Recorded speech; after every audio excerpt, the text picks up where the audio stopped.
दोस्तों देखिए, किसी ने मटके से पूछा, कितनी खूबसूरत बात पूछी। किसी ने मटके से पूछा कि तुम इतने ठंडे कैसे रहते हो। तो मटके ने देखिए कितना खूबसूरत जवाब दिया कि जिसका बीता हुआ कल और आने वाला कल दोनों ही मिट्टी से बने हो, तो उसके अंदर दिखावा और गर्मी किस बात की। अस्सलाम वालेकुम, नमस्कार, सत श्री अकाल। कैसे हैं दोस्तों? उम्मीद करता हूँ सभी दोस्त अच्छे होंगे, स्वस्थ होंगे, मस्त होंगे। मैं ज़हीर अब्बास अपने YouTube channel paralyse motivator Z पर आपका एक बार फिर वेलकम करता हूँ। दोस्तों, आज की वीडियो में हम बात करेंगे बैड सोर के बारे में। बहुत सारे भाई बहनों के कमेंट और मैसेज आते हैं कि कभी आपको बैड सोर हुआ है, और अगर हुआ है तो आपने उसको कैसे ठीक किया, कौन सी दवाइयाँ यूज़ करी, उस चीज़ के बारे में हम आज आपको इस वीडियो में सारी चीज़ें बताएंगे। लेकिन दोस्तों, एक चीज़ और ध्यान रखिएगा, जो भी दवाई मैं इसके अंदर दिखाऊं, पहले आप अपने डॉक्टर से कंसल्ट ज़रूर करिएगा, अपने डॉक्टर से ज़रूर पूछिएगा। बार बार इस बात को कहता हूँ, तब कोई दवाई यूज़ किया करें, मेरी बताई हुई हो या किसी और की भी बताई हुई हो। जब तक आप डॉक्टर से ना पूछें, दवाई को इस्तेमाल ना करें। तो चलिए दोस्तों, वीडियो को एंजॉय करते हैं। दोस्तों, आज की वीडियो में हमें बात करनी है बैडसोल के बारे में। स्पाइनल कोड इंजरी के अंदर सबसे बड़ी परेशानी जो होती है इंसान के साथ में, वो बैडसोल की होती है। अगर किसी इंसान के साथ में एक बार बैडसोल वाली प्रॉब्लम हो जाए, तो समझ लीजिए उसकी ज़िंदगी का पहिया रुक जाता है, पूरी ट्रेन रुक जाती है, कोई एक्टिविटी नहीं कर पाता, यूरिन मोशन का कंट्रोल चला जाता है, यूरिन मोशन की परेशानी हो जाती है, गैस कॉन्स्टिपेशन बनने लगता है, पैरों में अकड़न बहुत ज़्यादा, गैस बनना, ये बहुत सारी प्रॉब्लम आ जाती है जब बैडसोल किसी इंसान के हो जाता है। आपका पूछना था कि क्या मेरे को बैडसोल हुआ है, तो मैं पहले भी बता चुका हूँ, लेकिन आज फिर मैं आपको बता देता हूँ। एक छोटी सी मैं जर्नी बताऊँगा आपको, वीडियो को बड़े ध्यान से सुनिएगा। दोस्तों, अभी पिछले दिनों मैं 21 तारीख को, 21 मार्च को नैनीताल गया था घूमने के लिए। ये बैडसोल से रिलेटेड है मेरी। बैडसोल से रिलेटेड इसलिए है, 21 मार्च को मैं नैनीताल घूमने गया हुआ था दिल्ली से। तो दोस्तों, मैं वहाँ 5 या 6 दिन रहा। जब मैं रास्ते में वहाँ से रिटर्न अपने घर के लिए वापस आ रहा था, उस टाइम पे नैनीताल से मैं 1 बजे दोपहर को निकला, और शाम को रुकता हुआ, अपना घूमता हुआ अपने घर आ गया, सारी चीज़ें मेंटेन करते हुए, सारी चीज़ें घर के लिए निकला और मेंटेन करते हुए जब मैं घर के लिए लौट रहा था, तो लगभग रुद्रपुर रामपुर के आसपास मेरे साथ एक दुर्घटना हो जाती है। एक छोटा सा एक्सीडेंट हो जाता है, गाड़ी के सामने कोई जानवर आ जाता है, कुत्ता वगैरह कुछ ऐसी चीज़। रात का अंधेरा था, शाम को 7 साढ़े 7 बज रहे थे। उस टाइम पे अंधेरे में वो कुत्ता आ जाता है, जिसकी वजह से हमारी गाड़ी ख़राब हो जाती है। और गाड़ी ख़राब होने के बाद में हम जब वहाँ से निकलते हैं, तो 1-2 किलोमीटर के बाद में पेट्रोल पंप पे जब गाड़ी रोक कर चेक करते हैं, तो गाड़ी का रेडिएटर फट जाता है, जिसकी वजह से गाड़ी आगे नहीं चल सकती।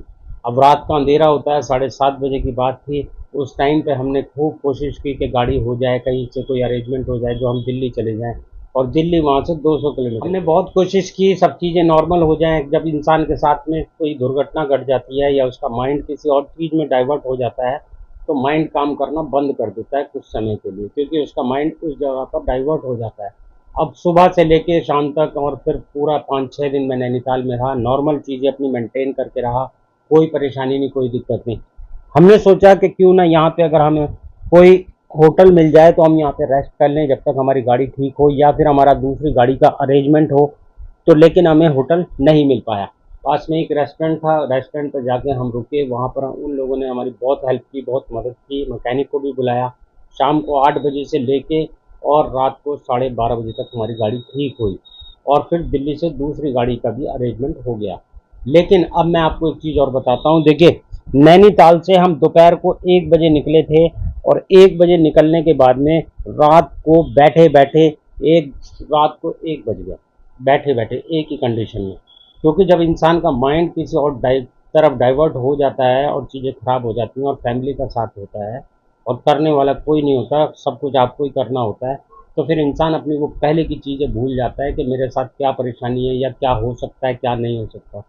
अब रात को 1 बज जाता है, रात को 1 बजे दोबारा हम गाड़ी में बैठते हैं, दूसरी गाड़ी में, जबकि उसके पहले हम गाड़ी में से शिफ्ट हो चुके थे, व्हील चेयर पर घूमे इधर उधर, लेकिन चीज़ें मेंटेन करना भूल गए, जिसकी वजह से सुबह 6 बजे हम रात को 1 बजे निकल कर और सुबह 6 बजे दिल्ली पहुंचते हैं। और दिल्ली पहुंचने के बाद में मेरी एक आदत है, जब भी मैं कहीं से घूम के आता हूं, तो मैं पीछे अपने हिप्स की लाइन जो होती है यूरिन मोशन के पास, वहाँ हिप्स की लाइन में मैं चेक ज़रूर कराता हूँ, क्योंकि मैं डाइपर भी यूज़ करता हूँ, और गाड़ी में भी जाता हूँ तो अपना एसी चलाकर जाता हूँ, टेम्परेचर मेंटेन करके, जिससे कि ज़्यादा गर्मी होने की वजह से या ज़्यादा देर बैठे रहने की वजह से मेरे हिप्स की लाइन में कोई प्रॉब्लम ना हो। लेकिन उस दिन जब सुबह 6 बजे घर पहुंचता हूं तो मैंने सब चीज़ें भूल कर फिर मेरे ध्यान आया, यार ऐसा तो नहीं कोई दिक्कत हो जाए। मैंने अपनी वाइफ से हिप्स की लाइन को चेक कराया तो वहां पर वही चीज़ निकली जिसका मुझे डर था। वहां पर मेरे स्क्रैच आने की वजह से रेडिशनेस हो गई, रेड रेड हो गया, मतलब कि एक तरीके से आप मान लीजिए बैट फॉल की शुरुआत हो गई। अब वो जगह इतनी सेंसिटिव है और बिल्कुल हिप्स की लाइन के अंदर है और बंद रहती है, वहाँ पर हवा नहीं लग सकती, कुछ नहीं हो सकता। टेंशन हो गई तो करें तो क्या करें। अब ये बैट सोल बन ना जाए, क्योंकि अगर केयर नहीं की तो बैट सोल बन जाएगा, और बैट सोल बन गया तो फिर ज़िंदगी बर्बाद हो जाएगी। पूरा दिन नहीं सोए, पूरी रात नहीं सोए, गाड़ी के चक्कर में लगे रहे, हमारी जर्नी थोड़ी सी वैसी हो गई लास्ट में। फिर भी कहते हैं ऊपर वाला जो करता है अच्छे के लिए करता है। हो सकता है वो हादसा बड़ा एक्सीडेंट में बदल सकता था, गाड़ी पलट सकती थी, चोटें ज़्यादा आ सकती थी, लेकिन फिर भी हम ऊपर वाले का शुक्र करते हैं कि एक छोटे से बैट सोल की वजह से ही हम बच गए, ऐसा भी हम कह सकते हैं। हमें शुक्र करना चाहिए। अब सुबह 6 बजे जब घर पे पहुंच के हम उसको चेक कराते हैं तो बड़ी टेंशन हो जाती है। तभी उस टाइम मेरे पास जो एंटीबायोटिक रखा था, मैंने वो एंटीबायोटिक खाया, और मैं उसके बाद में अपने डाइपर को ओपन कराकर और पीछे हिप्स की लाइन में टेप लगाकर और मैं सो गया। फिर दोपहर को मैं 12 बजे या 2 बजे के आसपास उठता हूँ। उठने के बाद में फिर डॉक्टर को फ़ोन करता हूँ, डॉक्टर को फ़ोटो खींच के दिखाता हूँ उसका।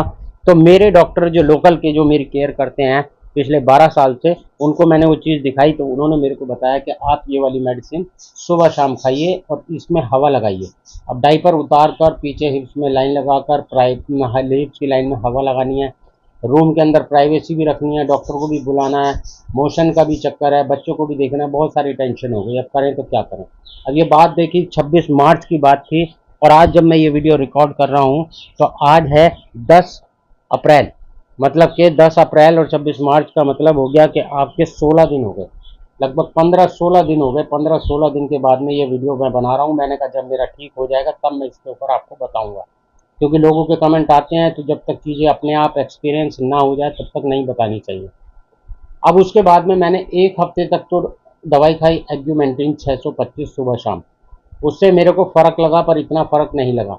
लेकिन फिर मैंने अपने डॉक्टर को फिर बताया कि डॉक्टर साहब मेरे साथ ये प्रॉब्लम है, ये इससे इतना जल्दी हील नहीं हो रहा है और मेरे को प्रॉब्लम हो रही है। अब पूरा दिन क्या करना कि लेफ़्ट साइड की करवट लेके रखना और पीछे से हिप्स को खोल कर उसके ऊपर पतला सा हल्की सी चुन्नी डाल के रखना, पंखा तेज रखना। आप समझ सकते हैं मौसम भी अप डाउन हो रहा है, कभी ठंडा हो रहा है, कभी गर्म हो रहा है, उससे भी बचना, नज़ला जुकाम ना हो जाए, सर्दी ना लग जाए।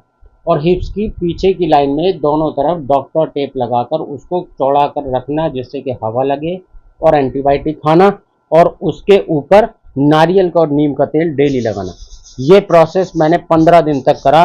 15 दिन के बाद में आज जब वीडियो रिकॉर्ड कर रहा हूँ तो ऊपर वाले का शुक्र है 8 तारीख को मेरा वो बिल्कुल फर्स्ट क्लास हो गया। अब मुझे उसको थोड़ा सा और पक्का करना है, बाकी वो बिल्कुल मेरा ठीक हो गया। कोई ऐसा नहीं कि भाई वहाँ से पानी आ रहा है या कोई दिक्कत हो रही है, वहाँ पे करंट आना चालू हो गया, नॉर्मल हो गया, लेकिन मुझे उसकी केयर करनी है। अब मैं वीडियो में आपको एक चीज़ और दिखाऊंगा। देखिए मैंने कौन सी दवाई यूज़ की जो मेरे डॉक्टर ने मुझे बताई।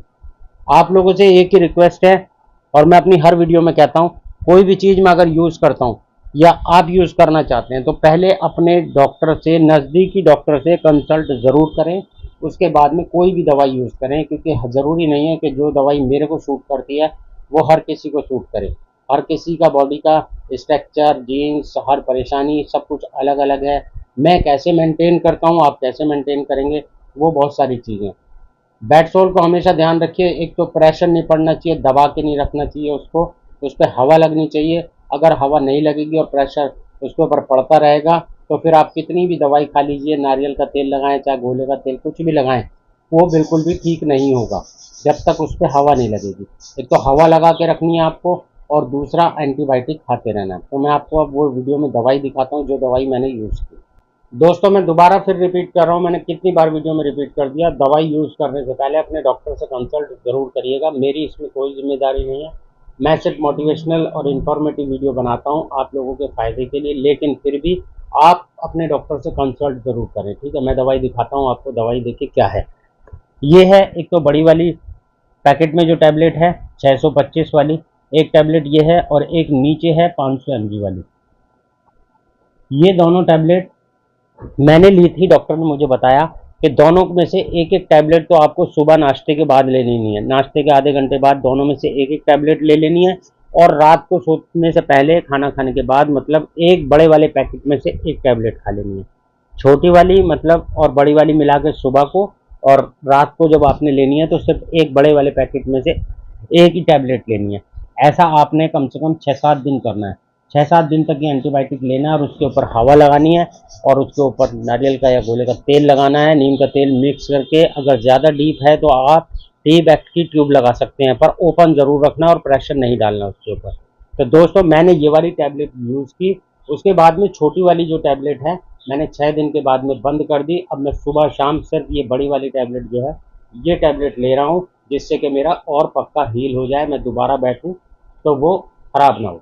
अब इसके लिए एक चीज़ और बताता हूँ दोस्तों, ये टैबलेट जितनी भी हम कोई भी दवाइयाँ खाते हैं गैस बहुत बनाती हैं, जिसकी वजह से यूरिन प्रॉपर नहीं आता, यूरिन में इन्फेक्शन होने लगता है, कैथेटर में गाद आने लगती है, वाइट वाइट लीकेज बहुत आने लगते हैं। ऊपर से फिर जब आपके बैटसोल हो जाता है तो आप एक्सरसाइज नहीं करा सकते, खास करके अगर पीछे हिप्स की लाइन में बैटसोल हो गया तो आप एक्सरसाइज नहीं करा सकते। अब मैंने 10-15 दिन एक्सरसाइज भी बंद रखी, मैं बड़ा परेशान हो गया, ऐसा लगा कि मेरे को सजाए काला पानी मिल गया, मैं जेल में बंद हो गया, अब मेरी ज़िंदगी यहीं ख़त्म हो जाएगी। लेकिन मैंने फिर भी ऊपर वाले से दुआ करी और ऊपर वाले का नाम लेके अपनी चीज़ों को मेंटेन करके रखा, और मैंने कहा मैं इसको ठीक करके छोड़ूंगा। बिल्कुल मैंने ऊपर वाले से दुआ मांगी कि ऊपर वाले मेरा इसको ठीक कर दे, वरना सब कुछ बेकार हो जाएगा। तो दोस्तों सावधानी हटी दुर्घटना घटी। जब हम चीज़ें किसी वजह से मेंटेन करना छोड़ देते हैं तो इतनी परेशानी हो जाती है कुछ टाइम के बाद में कि हम लोग उसको सुधारना बहुत मुश्किल हो जाता है। फिर हम कई बार ऐसा होता है उन चीज़ों को दोबारा मेंटेन करना तो बहुत दूर सुधार भी नहीं सकते, वापस आना ही मुश्किल हो जाता है। तो इसीलिए अपनी चीज़ों को मेंटेन करके रखें। पर मेरे साथ तो ये हादसा था, हादसे की वजह से ऐसा हुआ। अब बहुत सारे लोग कहेंगे कि आप जेल वाला कुशन यूज़ करें और आप ये वाला कुशन यूज़ करें, आप वो वाला कुशन यूज़ करें। तो मैं आपको उस चीज़ के लिए भी बता देता हूँ, मैं सारी चीज़ें यूज़ करता हूँ, लेकिन जब कोई भी काम ओवर लिमिट हो जाता है, अगर हमें रोटी तो भूख तो है 2 रोटियों की, और हम अगर खा लें 6 रोटी या 5 रोटी तो पेट तो फूला ही रहेगा, घबराहट बेचैनी भी होगी, हार्ट अटैक भी आएगा और बहुत सारी परेशानियां हमारे साथ हो जाएगी। तो हर काम एक लिमिट में अच्छा होता है। ओवर लिमिट अगर हम जाएंगे तो हम चाहे कितना ही भी प्रिकॉशन ले लें, कितना भी मेंटेन कर लें, वो चीज़ें ख़राब करेगा तो ख़राब करेगा। मेरे साथ गलती यही हुई थी कि एक तो गाड़ी की टेंशन, ऊपर से गर्मी का मौसम थोड़ा सा वहाँ पर, और फिर बच्चों का साथ, रात का टाइम 12 साढ़े 12 बज गए, तो करें तो क्या करें।